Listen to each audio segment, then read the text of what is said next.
para brother, para romo, suster, saudara-saudari yang berbahagia, terutama yang kami kasihi dan banggakan Romo Ambrosius dan Indra SDY.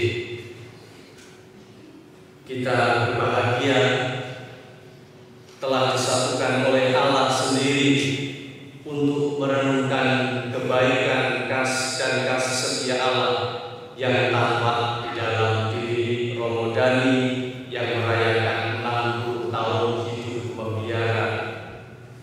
Sebenarnya sudah diungkapkan perayaan ini tepat seminggu yang lalu, tetapi kita tahu bahwa pada waktu itu ada berita duka untuk kita semua tentang Romo Edi yang meninggal. Lalu diundur pada hari ini, ternyata juga perayaan duka cita juga. Maria berduka cita. Tapi saya kira justru ini hari yang sangat tepat untuk merayakan peristiwa syukur 60 tahun hidup membiara itu. Kita tahu bahwa Bunda Maria berduka cita bukan karena ia mengalami kemalangan dalam hidupnya, bukan karena mendapatkan hukuman dari dosa dan kesalahannya. Maria berduka cita karena sikap taat setianya kepada kehendak Allah, seperti pernah diucapkannya ketika ia menerima kabar gembira, "Aku ini hamba Tuhan, terjadilah kepadaku seturut kehendak-Mu."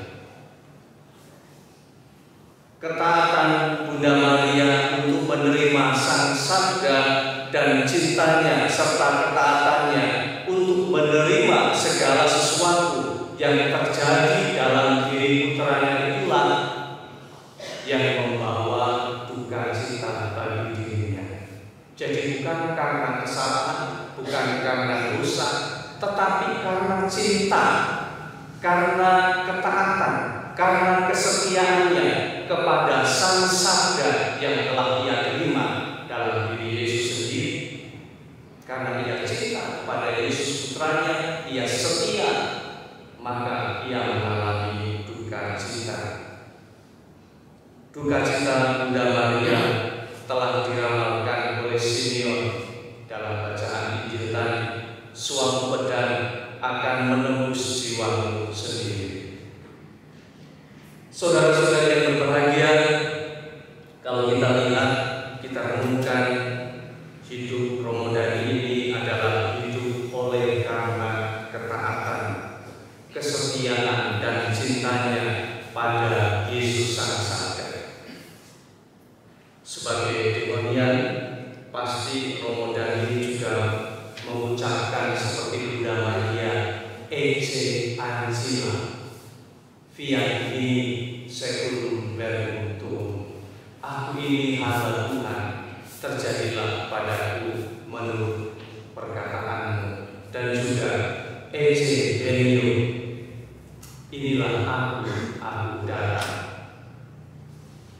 Ini menjadi prinsip dan dasar dari hidup Romo Dhani sebagai seorang dehonian.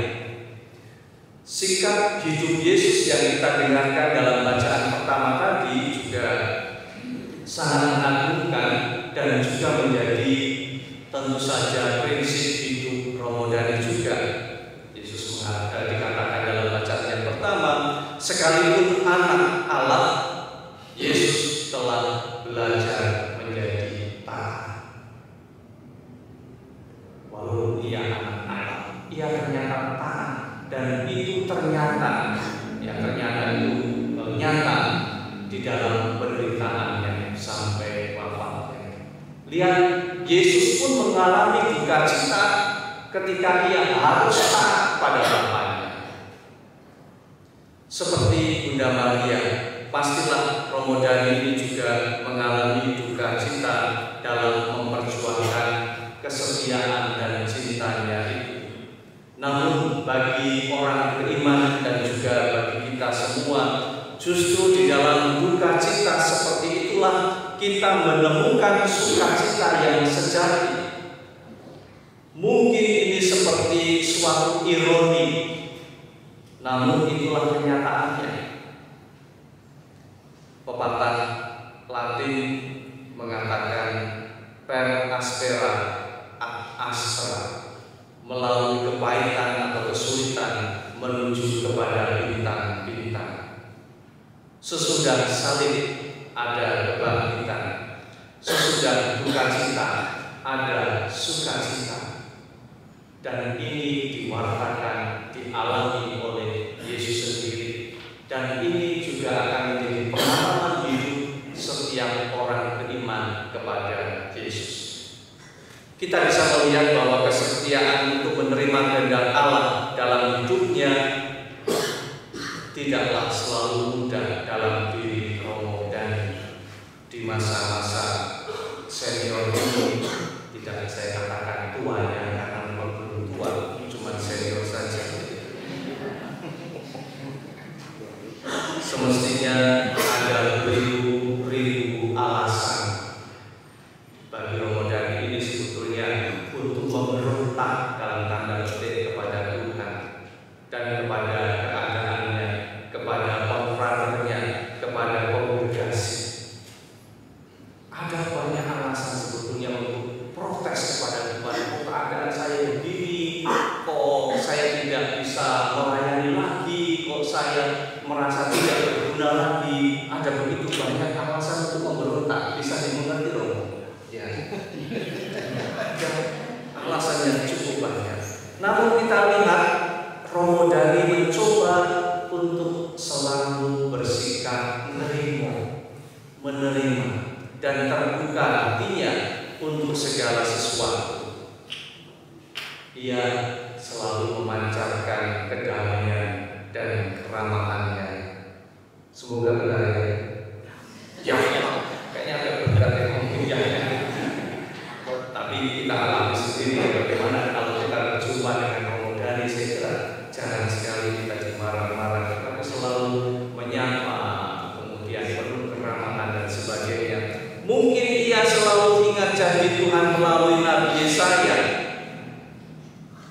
sampai masa tuamu aku tetap diam, sampai habis rambutmu bukan, sampai masa putih rambutmu. Saya salah yang benar, sampai masa putih rambutmu, bukan habis rambutmu. Aku menggendong kamu, aku telah melakukannya dan mau menanggung kamu terus. Aku mau memikulmu dan menyelamatkan kamu. Janji Allah melalui Nabi Yesaya ini mungkin selalu ia ingat bahwa Allah selalu menyertainya, menggendongnya, dan ini menjadi kekuatan yang luar biasa. Saudara-saudara yang kasih, pesan untuk kita semua, duka cita ternyata menjadi bagian hidup dari orang-orang yang setia dan dikasihi oleh Allah. Tentu saja duka cita dan kesengsaraan yang dimaksudkan di sini bukan sebagai akibat dari dosa kesalahan kita, tetapi dari cinta, kesetiaan dan ketaatan kita kepada Allah. Baiklah, kita ingat kata-kata Santo Paulus pada jemaat di Roma. Kita juga bersukacita karena penderitaan yang kita alami. Mengapa? Karena kita tahu bahwa penderitaan itu membuat kita menjadi lebih tabah. Ketabahan itu membuat kita tahan uji. Tahan uji memberi kita pengharapan, dan pengharapan tidak pernah mengecewakan karena Allah sudah mencurahkan kasih-Nya untuk mengisi hati kita melalui Roh Kudus yang diberikan kepada kita. Ini kata kita suci, bukan kata-kata saya, maka boleh dipercaya. Kalau kata-kata saya boleh tidak dipercaya. Kita telah menemukan kebenaran itu dalam diri Bunda Maria. Kita telah menemukan kebenaran itu dalam diri Romo Dani yang kita kasihi ini. Maka lantaslah kita mengucap syukur atas teladan hidup dan kesehatan